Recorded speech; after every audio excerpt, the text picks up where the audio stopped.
అందరికీ నమస్కారం. ముందుగా నన్ను క్షమించండి. కారణం ఏంటంటే, అది కొంచెం జుగుప్సగా లేకపోతే ఆహ్, చెప్పలేనిట్టుగా ఉన్నట్టు అనిపిస్తుంది గానీ ఈ టాపిక్. కానీ చాలామంది దీన్ని స్వాగతిస్తారు. నా మాటల్ని నిజమేనని చెప్పే ప్రయత్నం చేస్తారు. సరే, అది నిజమా కాదా లేకపోతే ఇదేమిటి అన్నది వీలైతే కామెంట్స్ రూపంలో కామెంట్ బాక్స్లో పెట్టే ప్రయత్నం చేయండి. కవులు, కళాకారులు, మేధావులు, రాజకీయ నాయకులు వీళ్ళందరూ కూడా, అలాగే సినిమా రచయితలు, పాటలు రాసేవాళ్ళు వీళ్ళందరికీ కూడా ఒక అలవాటు ఉంటుంది. చాలామందిలో, అందరూ అని చెప్పను కానీ, అదేం అలవాటు అంటే, వాళ్ళకి ఆలోచనలు రావాలి అంటే వాష్రూమ్లోకి వెళ్తేనే కానీ రావనేటువంటి ఇదిలో ఉంటారు. చాలామంది చూడండి, ఏదో స్మోకింగ్ చేస్తేనే కానీ ఆలోచనలు రావు, లేకపోతే ఏదో డ్రింక్ చేస్తేనే కానీ ఆలోచనలు రావు, లేకపోతే కొంతమంది అలాగ అవుట్డోర్కి వెళ్ళి కాసేపు ఒక 4-5 కిలోమీటర్లు నడిచి మళ్ళీ ఇంటికి వచ్చేటప్పుడు కానీ ఆలోచనలు రావు అనే స్థితి ఉంటుంది. అలా చెప్పిన వాళ్ళు ఉన్నారు. కానీ ముఖ్యంగా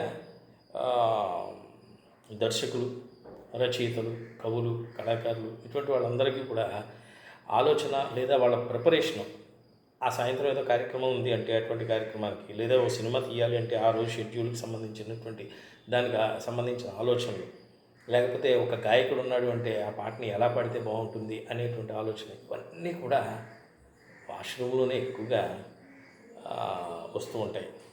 ఇది 60% నిజం. ఎందుకంటే అక్కడికి వెళ్ళిన తర్వాత మనం ఇక తలుపు వేసుకున్న తర్వాత మన రాజ్యం అవతల వాడు తలుపు కొట్టేదాకా, పైగా కొంతమంది కాషన్ ఇస్తారు.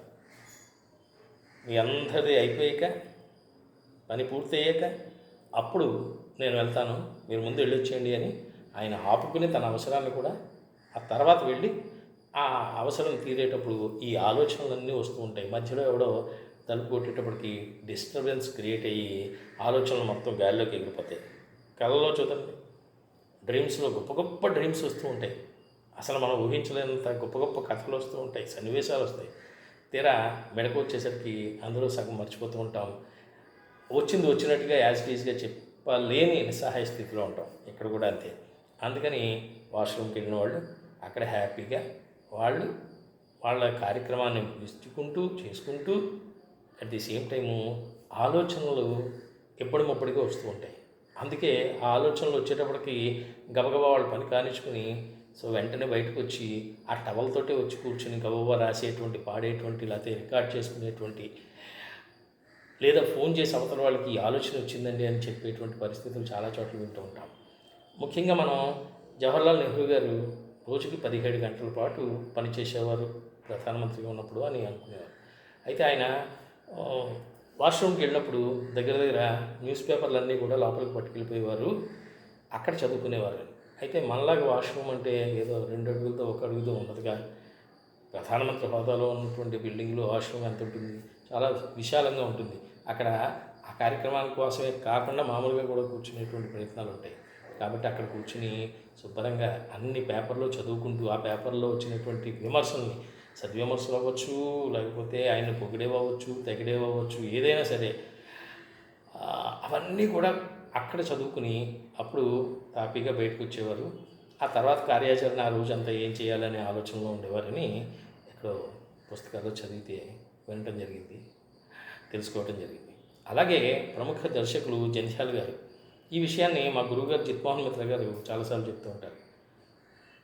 ఏదైనా స్టోరీ సిట్టింగ్స్ లేదా ఆ రోజు షూటింగ్ ఉంది అంటే ఆ షూటింగ్కి ముందు ఈయన రచయిత, ఈయన దర్శకుడే కాబట్టి ఆ రచయితగా అతను ఆ ముందు రోజు వరకు రాయలేనటువంటి స్క్రిప్ట్ని షూటింగ్ మొదలవుతుంది అంటే ఆ గంట ముందు రాసేటువంటి ప్రయత్నాలు కూడా జరిగేవిట. అవి అద్భుతంగా పండేవిట సీన్ దగ్గరికి వచ్చేటప్పటికి, లేదా సినిమాలోకి అది వచ్చేటప్పటికి అప్పటికప్పుడు రాసిన సీన్ అయినా సరే అద్భుతంగా పండేవి, సూపర్ డూపర్ హిట్లు అయ్యేవి ఆ సినిమాలు అని చెప్పుకునేవారు. అందులో ముఖ్యంగా జంధ్యాల గారు లాంటి వ్యక్తి వాష్రూమ్లోకి వెళ్ళి ఒక అరగంట సేపు స్వేచ్ఛగా ఉంటూ ఆయనకు వచ్చినటువంటివన్నీ కూడా ఆలోచనల్ని మెదడులో నిక్షిప్తం చేస్తూ అవి మర్చిపోకుండా గబగబా బయటకు వచ్చి వెంటనే నన్ను ఎవరు డిస్టర్బ్ చేయకుండా అని గబగబా కాగితం మీద పెట్టి ఆ స్క్రిప్ట్, డైలాగ్స్ లేకపోతే సన్నివేశాలు ఇలా చేస్తే బాగుంటుంది, ఈ సాంగ్ ఇక్కడ పెడితే బాగుంటుంది అని అనుకునేవారట, చెప్పేవారట చుట్టూ ఉన్న వాళ్ళకి, ఏ అసిస్టెంట్ డైరెక్టర్లు వాళ్ళకి. సో అది చాలా సార్లు పండి సూపర్ డూపర్ హిట్ అయిన సందర్భాలు ఉన్నాయి. నా మటుకు నాకు కూడా ఒక్కొక్కసారి ఆఫీస్కి టైం అయిపోతున్నప్పుడు, అలాగే ఎక్కడికైనా పని మీద ఊరు వెళ్ళాలి అనుకున్నప్పుడు, అట్లాగే సో పొద్దున్నే వాకింగ్కి వెళ్ళాలి అని బయలుదేరేటప్పుడు గొప్ప గొప్ప ఆలోచనలు వచ్చేస్తున్నాయని భ్రమలో ఉంటాను నేను. భ్రమ కాదు, నిజం కూడా. కానీ అవి అలాగ అదిమి పెట్టుకుని వాకింగ్ చేసి వచ్చిన తర్వాత రాసుకుందాంలే అంటే ఆ గొప్ప సన్నివేశం ఎగిరిపోతుంది. అందుకని ఇటు రచయితగా దీనికి న్యాయం చేయాలా, లేకపోతే ఆరోగ్యరీత్యా అటు వాకింగ్కి వెళ్ళి దానికి న్యాయం చేయాలా అన్నది ఆలోచించుకుని ఒక్కోసారి ఇదే కొడుతూ ఉంటాం, ఒక్కొక్కసారి అదే కొడుతూ ఉంటాం. సో దానివల్ల ఒకటి వస్తే ఇంకోటి కోల్పోతూ ఉంటాం. అట్లాగే ఎక్కడికైనా సరిగ్గా ఆఫీస్కి బయలుదేరే ముందే ఆలోచన వస్తుంది. ఆ ఆలోచన మనం రికార్డ్ చేసుకోవాలి, లేకపోతే పేపర్ మీద పెట్టాలి, లేకపోతే వీడియో రూపంలో ఎక్కడొక్కడ రిలీజ్ చేసేయాలి. కానీ టైం ఉండదు, సాయంత్రం వచ్చి చూసుకుందామని అనుకుంటాం. కానీ ఆఫీస్కి వెళ్ళిన తర్వాత ఉండే ఆ హడావిడిలో, లేకపోతే ఆ బిజీ టెన్షనబుల్ ఇదిలో మనం సాయంత్రం వచ్చేటప్పటికి ఆ విషయాన్నే మర్చిపోతాం. ఏదైతే అనుకున్నామో ఆ కాన్సెప్ట్నే పక్కనే మర్చిపోతాం.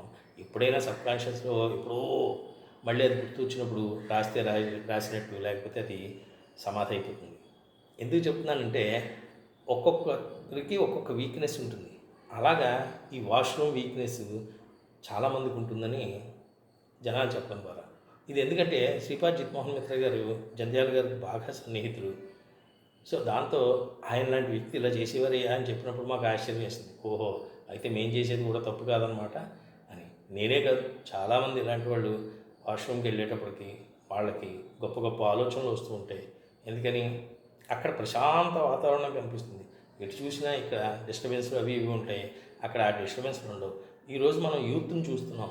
యూత్లో ఆడపిల్లలైనా మగపిల్లలైనా కొంచెం విడ్డూరం అనిపించినా, కొంచెం అసహ్యంగా అనిపించినా, జుగుప్సుగా కనిపించినా, రొమాంటిక్గా ఏదైనా వాళ్ళు పాపం వాష్రూముల్లోనే వాళ్ళ రొమాంటిసిజం అంతా చూపించుకునే ప్రయత్నాలు చేస్తున్నారు.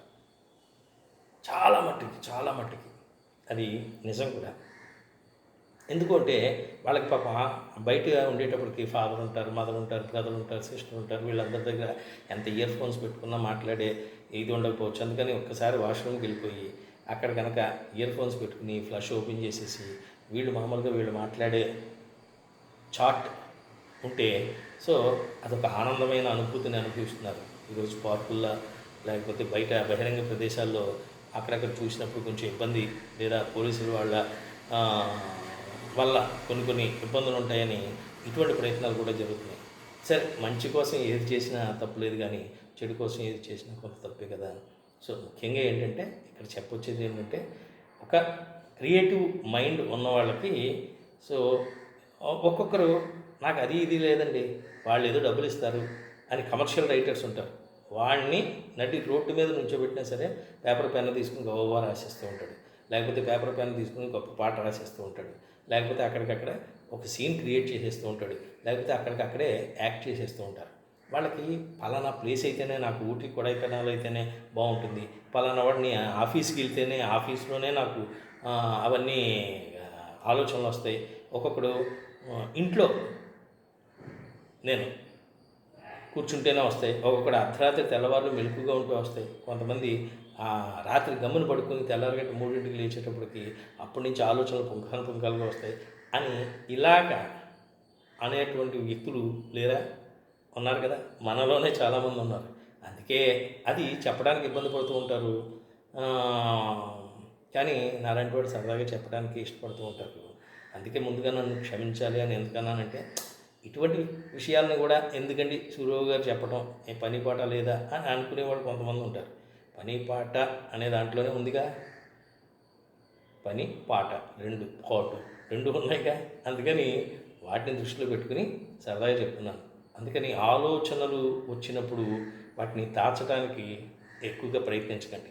ఆలోచనల్ని ఏదో ఒక రూపంలో, అక్షర రూపంలోనో, వాక్ రూపంలోనో, లేకపోతే విజువల్ రూపంలోనో మీరు పెట్టేయగలిగితే అది మనకి లేదా ఈ రోజుకి అది మామూలు పులిహార అయ్యి ఉండొచ్చు. కానీ మర్నాటికి అద్భుతమైనటువంటి మర్నాడు పొద్దున్న తింటే కనుక అద్భుతమైన రుచితో పులిసి భలే ఉంటుంది, భలే ఉందిరా ఇది అన్నట్టుగా అనిపిస్తుంది. అందుకని మిత్రులారా, ఎవరైనా క్రియేటర్స్, సృజనాత్మక శక్తి ఉన్నవాళ్ళు వాళ్ళ సృజనాత్మకతని గబుక్కని అక్కడికి వెళ్తే ఏమనుకుంటారో, వాష్రూమ్లో అంతసేపు కూర్చుంటే ఏమనుకుంటారో అని అనుకోకుండా మన ఆలోచనలని అన్నింటినీ కూడా హ్యాపీగా మనం ఆకలింపు చేసుకుని మైండ్లో పెట్టుకుని గబగబా వచ్చి వాటిని మన రూపంలో ఏ రూపంలో అయితే అనుకుంటామో ఆ రూపంలో నిక్షిప్తం చేయగలిగితే చాలా గొప్ప గొప్ప గొప్ప గొప్ప ఊహించలేనటువంటి అద్భుతాలని మనం సమాజానికి అందించగలం. ఆ ప్రయత్నంలో మనందరం కూడా తప్పేం లేదు. ముందే చెప్పానుగా, నన్ను క్షమించినట్టు మిమ్మల్ని కూడా క్షమించేస్తారు ప్రేక్షకులు మంచివాళ్ళు. ధన్యవాదాలతో మీ నూజిళ్ళ సూరిబాబు.